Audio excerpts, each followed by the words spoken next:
pemirsa, inilah makam Sunan Kuning itu. Jadi tulisannya memang sudah berubah menjadi Kanjeng Sunan Kuning. Kalau di gerbang tadi masih Sun An Ing ya Pak ya. Ini makamnya di cungkupnya ini sudah dikasih tulisan La ilaha illallah Muhammadur Rasulullah, warnanya hijau khas Islam, tapi di samping-sampingnya itu ornamen-ornamen China, bahkan ini ada ornamen Jawa juga, ada kendi itu yang menunjukkan kejawennya. Budaya masih dipakai, tetapi keyakinan itu sudah La ilaha illallah Muhammadur Rasulullah itu ya Pak ya. Sedangkan yang di sebelah sini itu Kanjeng Sunan Kali juga. Ya. Ini juga pengikut beliau.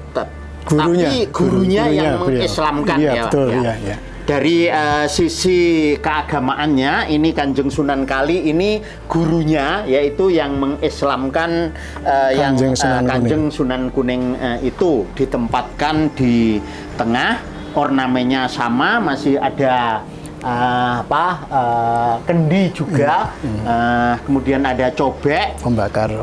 Ini tempat pembakaran Hongsua itu. Hongsua ini juga begitu, sama saja ini tungku ini untuk juga pembakaran itu. Sedangkan yang satu ini adalah Kanjeng Sunan Ambarawa. Ini pengikut. Itu juga sebagai pengikut Kanjeng Sunan Kalijaga. Oh ya. Jadi ini pengikutnya sama, ornamennya Sunan Ambarawa ini ya, ada kendi, kemudian ada cobek, ada tempat pembakaran itu, kemudian ya ada patongnya, dan di sebelah sini karena banyak peziarah ya Pak ya, betul. Udah banyak peziarah yang dari kalangan Islam, sehingga di sini ada kitab Al-Quran, surat Yasin, dan bacaan tahlil dan lain sebagainya. Pak, itu banyak orang yang berkunjung ke sini, Pak. Itu dari Cina atau dari Jawa? Kebanyakan dari mayoritas Muslim, Pak. Muslim ya, yang sekarang ini. Yang dulu sebelum tahun 60-an itu orang-orang Chinese yang ke sini. Tempo hari ada 3 bis yang ke sini, itu dari Wonosobo ya, Wonosobo, itu dari Muslim itu. Oh, Muslim juga ya. Jadi dari mana-mana pemirsa yang berkunjung ke sini, apalagi belakangan ini di mana wisata religi itu berkembang amat pesat. Nah, karena itulah tepat kalau pemerintah Kota Semarang juga mengembangkan ini sebagai objek wisata, destinasi wisata di Kota Semarang itu, dan nanti kaitannya dengan penutupan lokalisasi Sunan Kuning itu. Kemudian dilarikan ke sini ya. Iya. Jadi pemirsa, ceritanya Sunan Kuning di Semarang ini memang panjang. Ternyata beliau itu juga muridnya Sunan Kalijaga. Bahkan versinya itu syahadatnya itu dipimpin oleh Sunan Kalijaga itu, yang kemudian menjadi penyebar agama Islam. Nah, Bapak bisa jelaskan lebih lanjut itu bagaimana Sunan Kuning itu bisa menjadi pendakwah di sini, Pak? Ya, terima kasih. Setelah beliau disyahadat oleh Kanjeng Sunan Kalijogo di sini, kemudian beliaunya menyebarkan agama Islam di Kalibanteng Kulon dan sekitarnya, sambil mengadakan pengobatan kepada masyarakat di sekitar kita yang dari Kalibanteng Kulon ini yang sakit waktu itu. Dan kemudian dari hasil pengobatannya banyak para pengikut-pengikutnya yang kemudian menganut agama Islam di sini. Iya. Itu terjadi setelah dinobatkan sebagai Amangkurat V atau sebelumnya? Sesudah ya. Sesudah. Jadi Jadi sesudah dalam penangkapan dari Belanda itu atau VOC itu sudah. Oh, iya. Dari Surabaya ke Semarang ini di Puncak Pakayangan atau di Tepis Wiring ini.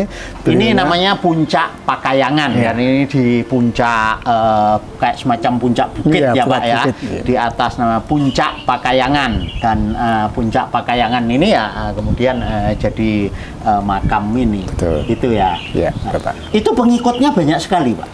Banyak Bapak, jadi yang mengikut dari Kanjeng Sunan Kuning atau Raden Mas Gerinti waktu itu ya dari penduduk sekitar sini sampai dengan Kalibadang Kulon dan sampai dengan kota Semarang ini. Waktu itu kan masih penduduknya masih jarang ya, belum padat seperti ini ya.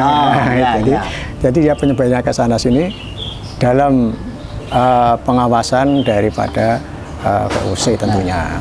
Di makam utama ini ada 3 makam, pemirsa, yaitu makam Sunan Kuning itu sendiri, kemudian makam Sunan Kali, dan makam Sunan Ambarawa. Itu bisa dijelaskan, Pak?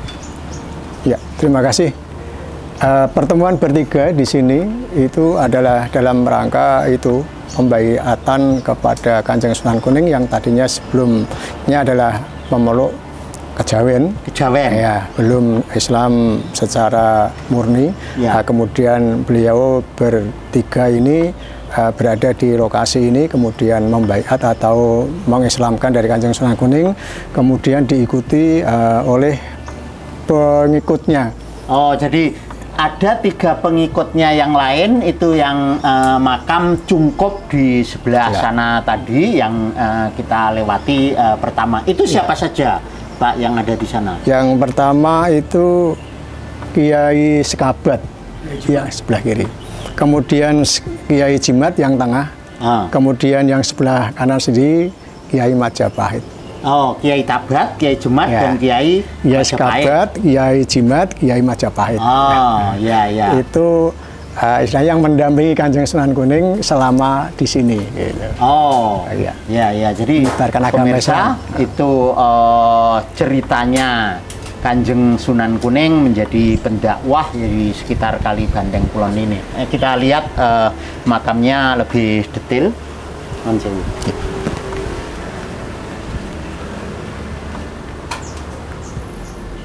Makam ini, baik yang makam utama maupun makam pengikutnya, para kiai ini memang sengaja didesain pendek, itu mengandung filosofi.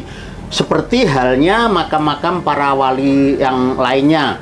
Cungkup makam Wali Songo itu juga dibikin pendek, supaya kita ini tidak berdiri menjadi orang yang sombong, tapi juga menunduk seperti ini. Kita merendah, tawadhu begitu. Jadi ada maknanya ini dibikin pendek itu, seperti halnya makam Wali Songo lainnya.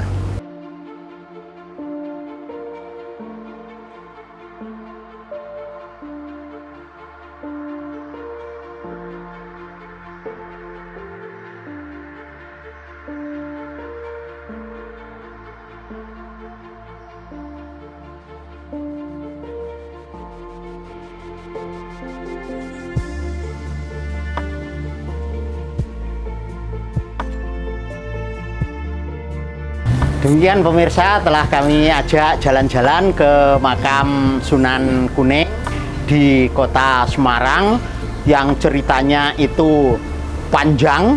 Dulunya Sunan Kuning itu tertutupi oleh cerita prostitusi yang sangat besar.